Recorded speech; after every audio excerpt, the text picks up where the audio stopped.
Hello 10th class students, आप सबका स्वागत है डेफिनेट सक्सेस पाठशाला के इस प्यारे से प्लेटफॉर्म पे। मैं हूं अभिषेक कुमार और आप देख रहे हैं यहां पे सैंपल पेपर 2020 का वीडियो। यस, 2020 का पेपर आपके सामने है और यहां पे आप देख रहे हैं सेक्शन बी का पार्ट। सेक्शन बी जो है वो है आपका very short answer type variety के क्वेश्चंस, या मैं कहूंगा शॉर्ट आंसर टाइप वैरायटी के क्वेश्चंस, जहां पे 2 मार्क्स का एक क्वेश्चन है। ठीक है, और किसी ने अगर अभी तक सेक्शन ए का वीडियो वॉच नहीं किया है, मतलब सैंपल पेपर नंबर 2020 का जो सेक्शन ए का पार्ट था क्वेश्चन नंबर 1 से लेके क्वेश्चन नंबर 20 तक, तो नीचे डिस्क्रिप्शन बॉक्स में जाइए, लिंक को क्लिक करिए। बहुत प्यारे सवाल हमने वहां पे किए हैं जो कि 20 क्वेश्चन थे। एमसीक्यू वैरायटी थी, फिलिंग द ब्लैंक्स थे, और वेरी शॉर्ट आंसर वैरायटी के 3 से 4 क्वेश्चन हमने वहां पे देखे थे। तो सेक्शन ए जरूर करिएगा। सेक्शन बी में आपको मिलेंगे सिर्फ 6 क्वेश्चन, क्वेश्चन नंबर 21 से लेके क्वेश्चन नंबर 26 तक, जो अभी इस वीडियो में मैं कवर अप करा रहा हूं। छोटी वीडियो है, लास्ट तक वॉच करिएगा। हर एक क्वेश्चन आपके काम का है, क्योंकि आप अभी जो इस साल एग्जाम देने वाले हैं वहां पे ये क्वेश्चंस हम बढ़िया तरीके से आपके लिए पिक करके लाएं। तो चलिए स्टार्ट करते हैं क्वेश्चन नंबर 21 से। तो इससे पहले वाले क्वेश्चन, जैसे कि मैंने बताया, नीचे डिस्क्रिप्शन बॉक्स में लिंक अवेलेबल है। क्वेश्चन नंबर 21 बहुत सिंपल सवाल, 2 मार्क्स का क्वेश्चन है। क्वेश्चन कह रहा है, एक टीचर ने अपनी क्लास में 10 बच्चों को बोला, क्या बोला, कि पॉलिनोमियल लिख के दिखाइए। A teacher asked 10 of his students to write a polynomial in one variable. किसमें? In one variable. On a paper and then to hand over the paper. The following were the answers given by the students. अभी answers क्या क्या निकल के आए, तो यहां पे अगर आप ध्यान से देखें तो आपको पहले स्टूडेंट कह रहा है, एक लीनियर बना के दिया उसने 2x + 3।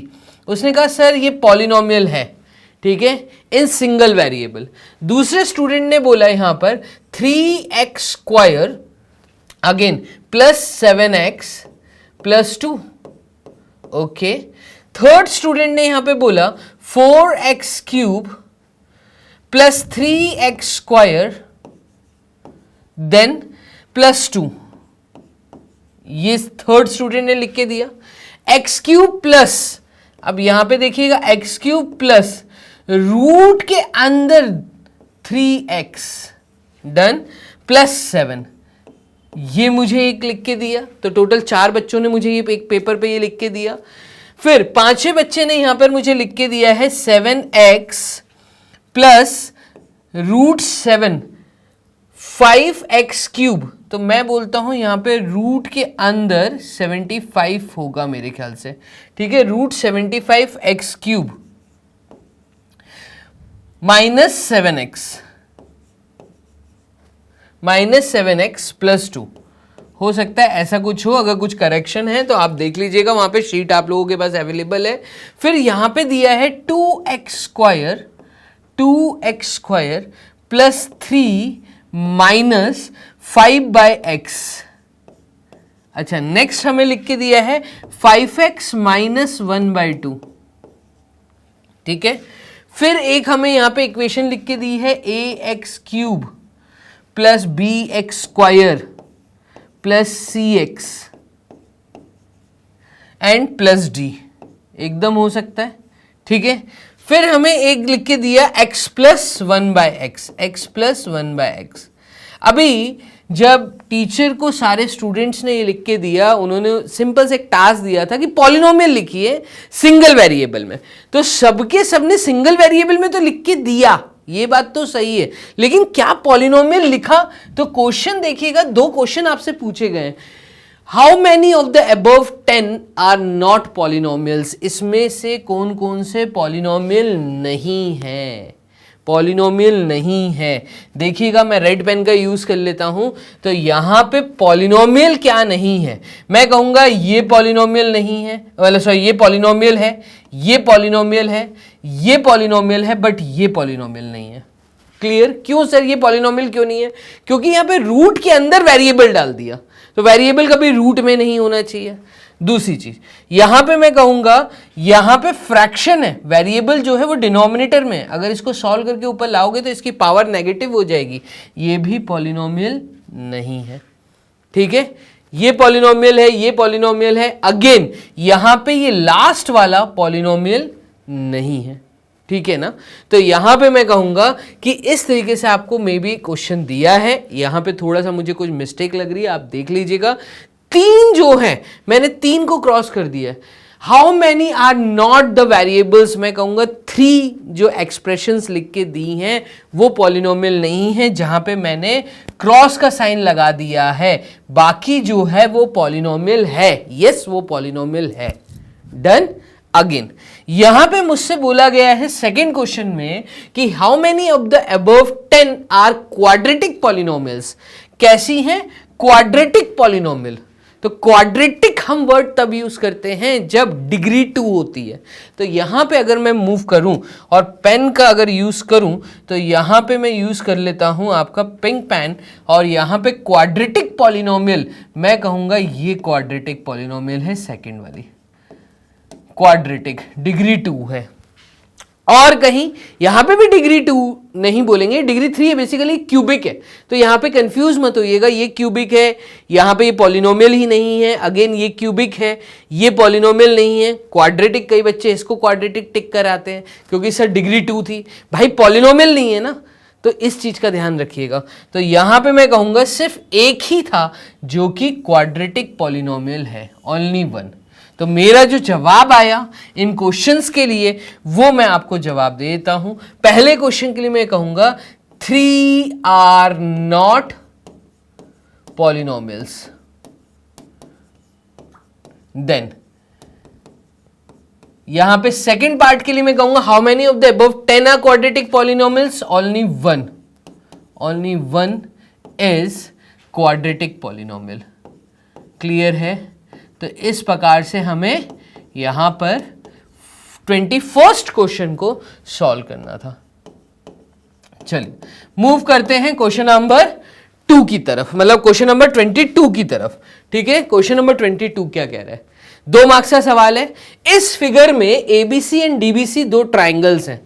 एबीसी और डीबीसी दो ट्राइंगल्स हैं सेम बेस बीसी पे। ठीक है, if AD intersect BC at O, अगर ये कह रहा है एडी और बीसी इंटरसेक्ट कर रहे हैं पॉइंट ओ पे, तो मतलब दोनों डायगोनल्स अगर इंटरसेक्ट कर रहे हैं ओ पे, तो आप ये शो करो कि area of triangle ABC upon area of triangle DBC is equals to AO upon DO. देखिए यहां पे एरिया की बात कर रहे हैं, एरिया का रेशियो, और आप लोगों ने जो पढ़ा है एरिया का ratio is equals two sides के केस बनता है जिसमें स्क्वायर्स लगते हैं। तो यहां पर हमें स्क्वायर्स नहीं दिए हैं पावर में, तो यहां पे थोड़ा सा कंफ्यूजन क्रिएट हो रही है।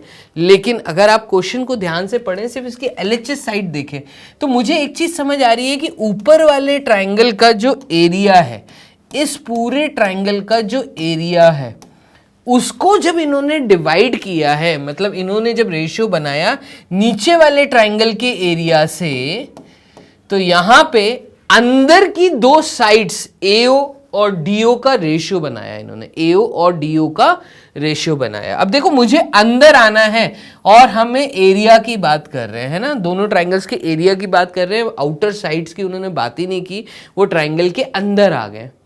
तो इसके लिए अगर हम यहां पे ध्यान से देखें तो गिवन पार्ट में मूव करता हूं। सबसे पहले गिवन पार्ट में क्या बोला है, मैं कहूंगा ABC and DBC are two triangles. तो ट्राइंगल एबीसी आपको दी है और ट्राइंगल डीबीसी आपको दिया है। ठीक है, दो ट्राइंगल्स दिए हैं, same base, on same base, ये आपको पहला स्टेटमेंट बोला, ऑन सेम बेस बीसी। देखिए अगर आप थोड़ा सा इसको समझे तो क्वेश्चन खुद ही हिंट दे रहा है। ठीक है, मैं बताता हूं आपको हिंट कैसे दे रहा है। इफ एडी इंटरसेक्ट्स बीसी, तो AD and BC intersect at O, intersect at O. दूसरा आपको शो क्या करना है, तो टू शो लिख लेता हूं। मुझे यहां पे शो करना है कि area of triangle A B C upon area of triangle DBC is equals to AO upon DO। ये इन्होंने बोला है। अभी अगर मैं AODO लाना चाहता हूं, ठीक है, वो कैसे ला सकता हूं? तो मुझे कोई दो ट्राइंगल्स पकड़ने पड़ेंगे। यहां पे हम एक काम कर सकते हैं, क्योंकि एरिया का फॉर्मूला क्या होता है, तो एरिया का फॉर्मूला आपको पता है, एरिया ऑफ ट्राइंगल निकालने के लिए जो फॉर्मूला हम बचपन में यूज करते थे वो था half multiplied with base multiplied with height, ये यूज करते थे। अब यहां पे अगर मैं ABC ट्राइंगल में आऊं तो बेस तो BC दिया है, ठीक है, इसकी हाइट नहीं दी है। एक काम करते हैं, हाइट ले लेते हैं, इस ट्राइंगल की एक हाइट ले लेते हैं। तो एक परपेंडिकुलर ड्रॉप कर देते हैं यहां से, ठीक है, और यहां से एक परपेंडिकुलर ड्रॉप कर रहा हूं। अगर छोटा सा कंस्ट्रक्शन का पार्ट करता हूं, देखिएगा यहां पे एक छोटा सा कंस्ट्रक्शन का पार्ट लिख रहा हूं।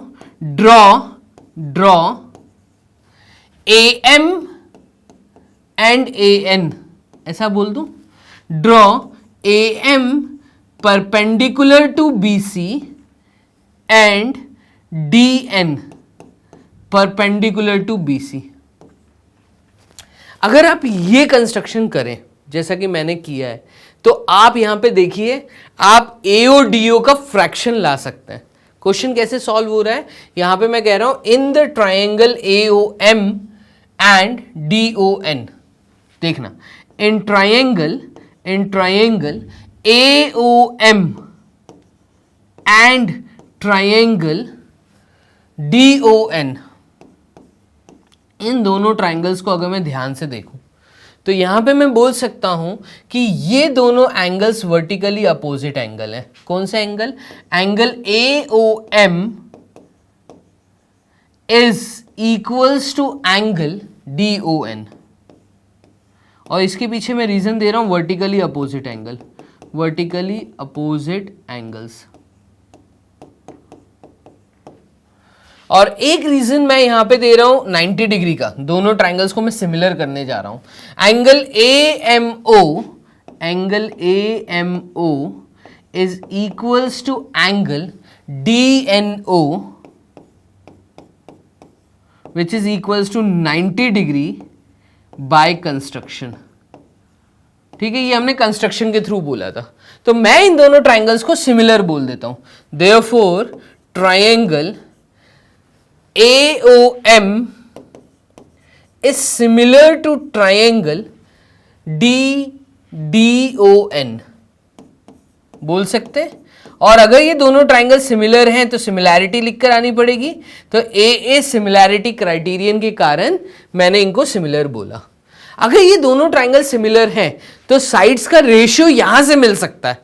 देखिएगा, मैं बोल सकता हूं AO upon DO is equals to AM upon DN,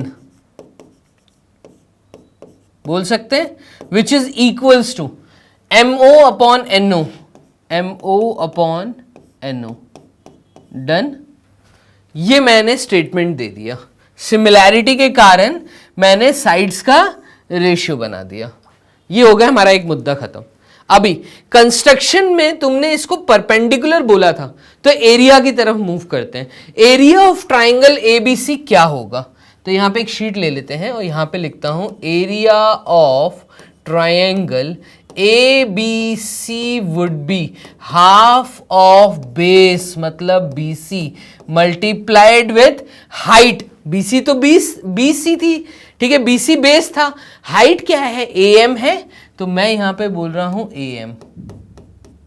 ऐसे ही similarly area of triangle, similarly मैं क्या बोल रहा हूं? एरिया ऑफ ट्रायंगल DBC, नीचे वाला triangle, half multiplied with base multiplied with यहां पे आ जाते हैं DN, ये हाइट थी इस पूरे ट्रायंगल के लिए, तो DN।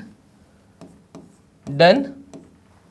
अभी अगर इनका रेशियो निकालें तो रेशियो देखिएगा, रेशियो जो कि शो करना था अब मैं जा रहा हूं दिखाने के लिए। तो area of triangle ABC upon area of triangle DBC is equals to half multiplied with BC multiplied with AM upon half multiplied with BC multiplied with DN। बोल सकते हैं रेड पेन से मैं कॉमन चीजें ऊपर नीचे कैंसिल आउट कर देता हूं, ये पूरा और ये पूरा कैंसिल आउट हो गया। तो मेरा जवाब यहां पर क्या आया देखिएगा, मैं कहूंगा area of triangle ABC is equals to area of triangle DBC is equals to AM upon DN। और यही हमें प्रूफ करना था क्या, देख लें तो हमें तो AO अपॉन DO प्रूफ करना है। हमारा है AM अपॉन DN।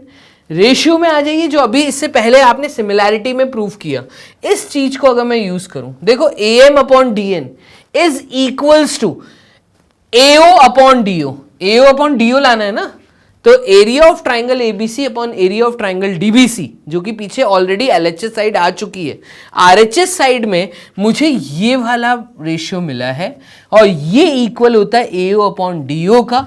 तो मैं यहां पर वही कहानी लिख सकता हूं, therefore area of triangle ABC upon area of triangle DBC is equals to AO upon DO। और यही हमें शो करना था, हेंस प्रूव्ड। क्लियर है? और इसके पीछे रीजन देना है तो दे दीजिए बाय फर्स्ट स्टेटमेंट। अभी फर्स्ट स्टेटमेंट मैं इसको दे देता हूं, तो ये मेरी फर्स्ट स्टेटमेंट है। इस फर्स्ट स्टेटमेंट के कारण वो हमने प्रूफ किया। डन।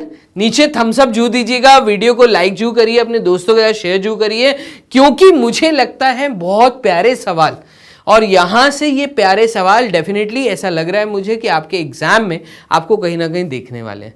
ठीक है, तो आप बहुत सीरियसली हर एक क्वेश्चन को वॉच करिए, वीडियो को पॉज करके खुद से सॉल्व करिए, देन यहां पे सॉल्यूशन वॉच करेंगे तो ज्यादा फायदा मिलेगा।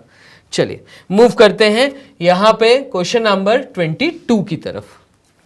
क्वेश्चन नंबर 22 में मुझे ये बोला है कि AD is perpendicular to BC। AD is perpendicular to BC, given लिख लेता हूं। मुझे बोला है AD is perpendicular to BC, ठीक है। Then prove that, to prove, बस इतना ही बोला है, ठीक है। और डायग्राम दिया तो डायग्राम जो बना के आइएगा। टू प्रूव, मुझे ये प्रूव करना है कि AB square plus CD square is equals to BD square plus क्या दिया है, AC स्क्वायर। क्लियर? अभी यहां तक हम कैसे पहुंचे, तो यहां पे आप देखना AB square plus CD square, इसका स्क्वायर और इसका स्क्वायर का सम है, which is equals to BD square plus AC square. तो हम यहां पर एक काम कर सकते हैं, थोड़ा सा उल्टा चल के देखें तो AB स्क्वायर यहां है, ठीक है। AC स्क्वायर अगर यहां आएगा तो माइनस AC स्क्वायर। हम एक काम कर सकते हैं, देखिएगा मैं बोलता हूं मेरे पास दो ट्रायंगल मुझे नजर आ रहे हैं, मैं दो ट्रायंगल्स ले रहा हूं। इन ट्रायंगल ADC मुझे AD DC के परपेंडिकुलर बोली है, AD is perpendicular to DC। इसका मतलब क्या है, इसका मतलब यह है कि एंगल ADC 90 डिग्री का एंगल है, और अगर ये एंगल 90 डिग्री का है तो इसके सामने वाली साइड हाइपोटेन्यूस होगी, तो AC इज हाइपोटेन्यूस। बोल सकते हैं अभी AC अगर हाइपोटेन्यूस है और मुझे जो प्रूफ करना है वहां पे AC स्क्वायर आना चाहिए। AC स्क्वायर तभी आता है जब हम पाइथागोरस थ्योरम लगाएंगे। तो एक काम करते हैं, देखो क्वेश्चन ने खुद हिंट दी है, क्या बोला कि यूजिंग पाइथो थ्योरम हम लगा के देखते हैं, यूजिंग पाइथो थ्योरम।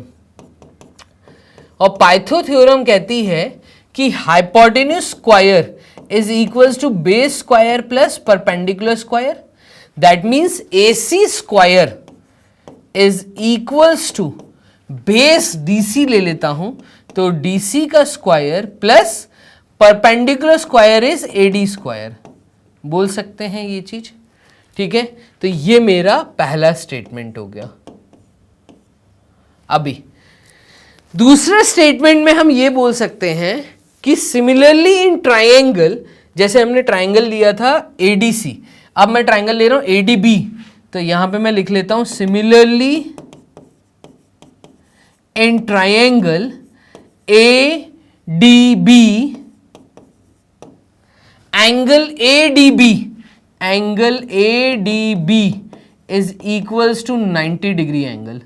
अगर ये 90 डिग्री का एंगल है तो यहां पे भी हम बोल सकते हैं AB square is equals to, ये हाइपोटेन्यूस है, AB इज हाइपोटेन्यूस, तो AB square is equals to BD square base square plus perpendicular square AD square बोल सकते हैं।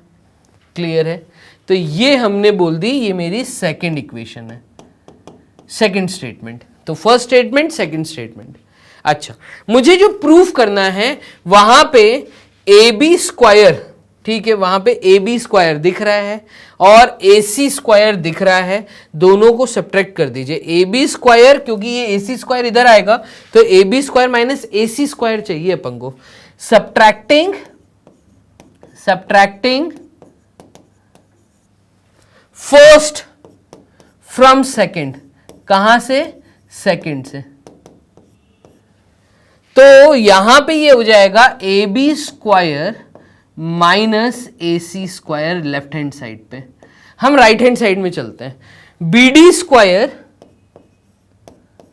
Plus AD square minus DC square minus AD square बोल सकते हैं। भाई सब्ट्रैक्ट कर रहा हूं तो ये चीज इसमें से सब्ट्रैक्ट होगी, तो वही लिख दिया। अभी देखो, plus AD square minus AD square cancel out, यहां पे मेरे पास क्या बचा? मेरे पास बच रहा है AB square minus AC square is equals to BD square minus DC square, तो BD square minus DC square. देखो लेफ्ट हैंड साइड तो मुझे मिल गई, AB स्क्वायर, ये AC स्क्वायर यहां आ जाएगा तो माइनस AC स्क्वायर, ये CD स्क्वायर वहां चला जाएगा तो ये हो जाएगा BD square minus CD square, BD square minus CD square. दिख रहा है? तो यहां पे अब अगर मुझे वैसा प्रूफ करना है तो इनको अपनी अपनी जगहों पे भेज देते हैं। ये DC स्क्वायर यहां ले आइए, तो AB square plus DC square is equals to BD square plus AC square, वही बन गया जो हमें प्रूफ करना था। तो यहां पे मैं लिख दूंगा हेंस प्रूव्ड। क्लियर है? Hence proved. चलिए, तो इस प्रकार से हमने क्वेश्चन नंबर 22 का और पार्ट भी कर लिया। मूव करते हैं क्वेश्चन नंबर 23 की तरफ। क्वेश्चन नंबर 23 क्या कह रहा है? ट्रिग्नोमेट्री का क्वेश्चन है। Prove that 1 plus cot square, क्या प्रूव करना है? 1 plus cot square upon 1 plus cosec A, तो कोसेक ए, यहां पे कॉट स्क्वायर ए होना चाहिए था, ठीक है। तो cot square A upon 1 plus cosec A is equals to cosec A, मुझे ये प्रूव करना है, ठीक है। इसके लिए हम LHS साइड ले लेते हैं। LHS साइड क्या है? तो LHS साइड है मेरी 1 plus cot square A upon 1 plus cosec A. जब मैं कॉट और कोसेक का रिलेशन देखूंगा तो यहां पे मैं एक चीज बोल सकता हूं कि कॉट स्क्वायर ए को चेंज करके मैं कोसेक के टर्म में लिख सकता हूं।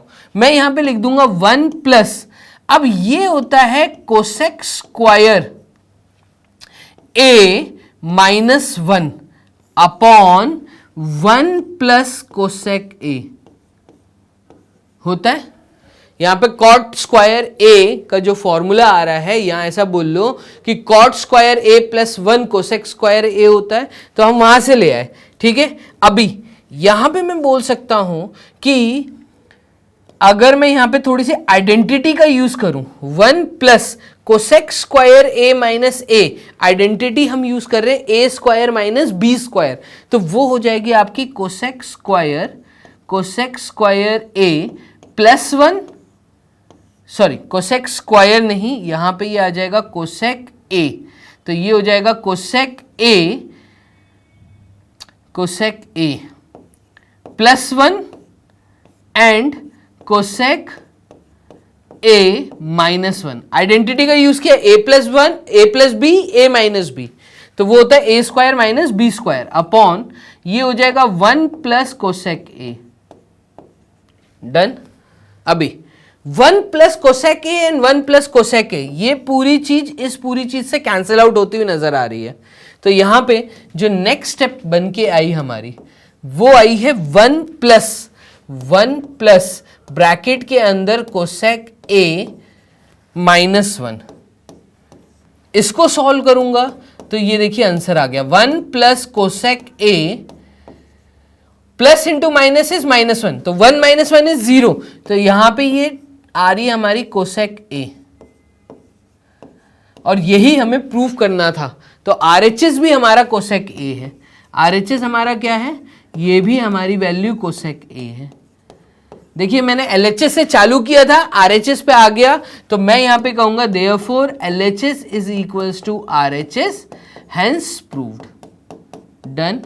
तो इस प्रकार से हमें चीजें, 2 मार्क्स का सवाल था, इजी क्वेश्चन था, बस आपको यहाँ पे रूल्स और फंडामेंटल्स याद होने चाहिए। अगर वो बहुत अच्छे से क्लियर है तो यहाँ पे आराम से आप इस तरह के क्वेश्चंस को फ्रेम आउट कर सकते हैं। चलिए क्वेश्चन नंबर 23 के बाद मूव करिए क्वेश्चन नंबर 24 पे।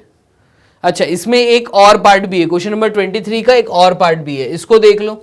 ये कह रहा है tan raised to the power of 4 theta plus 10 square theta is equals to sec raised to the power of 4 theta minus sec square theta। इसको शो करना है, मतलब ये प्रूफ करना है। तो LHS पिक कर लेते हैं। LHS साइड क्या है हमारी, है 10 raised to the power of 4 theta plus 10 square theta। जब आप लिख रहे हैं तभी आपको चीज समझ भी आ जाएगी। इन दोनों में से कॉमन बाहर कर दो, तो 10 स्क्वायर थीटा को मैंने बाहर ले लिया और ब्रैकेट में बचेगा 10 स्क्वायर थीटा -1।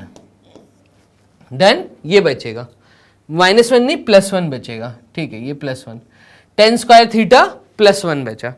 अभी अगर मैं यहाँ पे थोड़ा सा सोचूं, दिखाऊं आपको, तो एक चीज हमें क्लियर है कि 10 स्क्वायर थीटा और सेक का रिलेशन, तो 10 square theta is equals to, यहां पे हम बोल सकते हैं sec square theta -1, sec square theta -1, ठीक है। और वो -1 अगर 10 स्क्वायर थीटा के पास आ गया तो ये हो जाएगा 10 square theta +1 is equals to sec square theta, बोल सकते हैं। तो ये दोनों फॉर्मूले अगर मैं यहां डालूं तो ये बन जाएगा आपका sec square theta -1, 10 square theta की वैल्यू, और 10 स्क्वायर थीटा +1 को हम लिख सकते हैं सेक स्क्वायर थीटा। देखिए सेक में चीज चेंज हो गई, इसको मल्टीप्लाई करेंगे तो ये आ जाएगा sec 4 theta, sec raise to power of 4 theta minus sec square theta. और यही आपको प्रूफ करना था RHS में, RHS भी यही था, तो हम कहेंगे LHS is equals to RHS, hence proved. Clear है ये चीज? बहुत इजी क्वेश्चन था, रूल्स क्लियर होने चाहिए। मूव करते हैं नेक्स्ट क्वेश्चन, देखिए। The volume of a right circular cylinder with its height equal to the radius. इस क्वेश्चन में कह रहा है आपके पास एक सिलेंडर है, इस सिलेंडर का जो रेडियस और हाइट है वो इक्वल है। यहां पे रेडियस और हाइट इक्वल है, ठीक है। ये इन्होंने कंडीशन हमें गिवन दी है। तो ये h है और ये r है, रेडियस यहां से यहां तक। The volume of a right circular cylinder with its height equal to the radius is, मतलब हमें वॉल्यूम गिवन है। हमें क्या गिवन है, अगर मैं गिवन पार्ट लिखूं तो हमें गिवन है volume of cylinder, volume of cylinder. और वो वैल्यू हमें दी है कितनी, 25 1/7, तो 25 1/7 सेंटीमीटर स्क्वायर। ठीक है, इसको थोड़ा सा हम क्लियरली लिख देते हैं, थोड़ा सा इधर करके देखिएगा। गिवन पार्ट यहां से लिखता हूं, तो मुझे गिवन था वॉल्यूम ऑफ सिलेंडर, और वॉल्यूम ऑफ सिलेंडर मुझे इन्होंने दिया है 25 1/7 सेंटीमीटर स्क्वायर। क्यूब होना चाहिए, वॉल्यूम क्यूब में आता है, यहाँ पे मिस्टेक है, इसको आप ठीक कर लीजिए। तो यहाँ पे मैं इसको ठीक कर देता हूँ। ठीक है, ये वॉल्यूम दिया है सेंटीमीटर क्यूब में। चलिए, अभी हमें एक कंडीशन और गिवन है, height of cylinder is equals to radius of base. ठीक है, ये स्टेटमेंट गिवन है, that means small h is equals to small r, ये गिवन पार्ट में। Find the height of the cylinder, क्या पता करना है, to find height of cylinder, मतलब h निकालना है, तो हाइट ऑफ सिलेंडर। और हाइट ऑफ सिलेंडर निकालने के लिए वॉल्यूम का फॉर्मूला आपको पता है, तो ये हो जाएगा एज वी नो, जैसा कि हमें पता है, क्या पता है कि volume of cylinder is equals to, formula कहता है पाई आर स्क्वायर एच, यही कहता है, तो हमने वही लिख दिया, डन। अब वॉल्यूम ऑफ सिलेंडर तो आपको गिवन है, ये इस वैल्यू को उठा के यहां सब्सटीट्यूट कर दीजिए, तो ये आ जाएगा आपका 25 1/7 का क्या मतलब है, तो 7 × 5 इज 35, 3 कैरी, 7 × 2 इज 14, 15 16 17, 175 प्लस 1 इज 176, तो ये आ जाएगा 176/7 is equals to 22/7 multiplied with r square की जगह, क्योंकि मुझे हाइट निकालनी है, तो आर की जगह एच को सब्सटीट्यूट कर दीजिए, तो ये आ जाएगा h square multiplied with h. उन्होंने बोला ना radius is equals to height, और क्योंकि मुझे एच निकालना था तो पूरी इक्वेशन एच के टर्म्स में हमने लिख दी। अभी इसको सॉल्व करेंगे तो ये हो जाएगा 176/7 इंटू 7/22 मल्टीप्लाइड विथ, अच्छा कुछ नहीं, तो is equals to h cube. ये हो गया सॉल्व। अभी कैंसिल आउट करिए, रेड पेन का यूज कर लेता हूं, तो देखिए 7 से 7 कैंसिल आउट, 2 से 176 जाएगा, तो 2 11 टाइम्स, 2 8 टाइम्स 16, 2 8 टाइम्स 16, और 11 से 88 गया 8 times, that means H cube की जो वैल्यू आ रही है वो 8 आ रही है, एच क्यूब की वैल्यू 8 आ रही है। इसका मतलब एच की वैल्यू 2 सेंटीमीटर आएगी, क्योंकि सारे यूनिट सेंटीमीटर में चल रहे हैं, चेक कर लीजिए, सारे यूनिट सेंटीमीटर में चल रहे हैं, तो यहां पे हाइट हमारी आ गई है 2 सेंटीमीटर, ये मेरा आंसर है। The height of the cylinder is 2 centimetre. Clear? चलिए मूव करते हैं नेक्स्ट क्वेश्चन, 2 मार्क्स का, वो है क्वेश्चन नंबर 26, जो कि इस वीडियो का लास्ट सवाल है। करें सॉल्व। क्वेश्चन नंबर 26 देखिएगा। अच्छा, इसमें एक और पार्ट भी है, क्वेश्चन नंबर 25 में एक और पार्ट है, इसको भी देख लो। A child has a die whose 6 faces shows the letter as shown below. यहां पे बोल रहा है total number of faces, total number of faces is equals to 6. A child is a die whose 6 faces, clear है, 6 faces है। ये letter क्या दिखा रहा है? ये लेटर दिखा रहा है ABCDEA, अलग अलग लेटर्स हैं, उनके ऊपर नंबर्स नहीं है, लेटर्स है। The die is thrown once, what is the probability of getting A? अच्छा, इन्होंने बोला है if dies is thrown one time, ठीक है, if die is thrown once, तो probability of getting an event, what? A का event आए, तो probability of getting an event A, मैं कहूंगा इन 6 फेसेस में ए कितनी बार, वो वाला इवेंट जो है, वो वाला एक्सपेरिमेंट जो है, वो कितनी बार है, तो आप कहेंगे ए एक बार यहां पे भी है, एक बार यहां पे भी है। आउट ऑफ 6 फेसेस 2 फेसेस पे ए प्रिंटेड है, तो यहां पे मैं कहूंगा getting the probability of event A is equals to 2/6 और जिसका आंसर आएगा 1/3। क्लियर है? ये मेरा फर्स्ट पार्ट हो गया सॉल्व। अच्छा, इसमें एक सेकंड पार्ट और दिया हुआ है, probability of getting an event D. Probability of getting an event D, D event आना, तो ये एक ही बार हो रहा है ऐसा। डी इवेंट मतलब एक ही फेस ऐसा है जो कि डी प्रिंट दिखा रहा है, तो मैं कहूंगा only 1 face out of 6, that is 1/6। तो यहां पे 1/3 आंसर है, यहां पे 1/6 आंसर है। क्लियर? चलिए नेक्स्ट सवाल क्या है, क्वेश्चन नंबर 26 जो कि लास्ट सवाल है इस वीडियो में।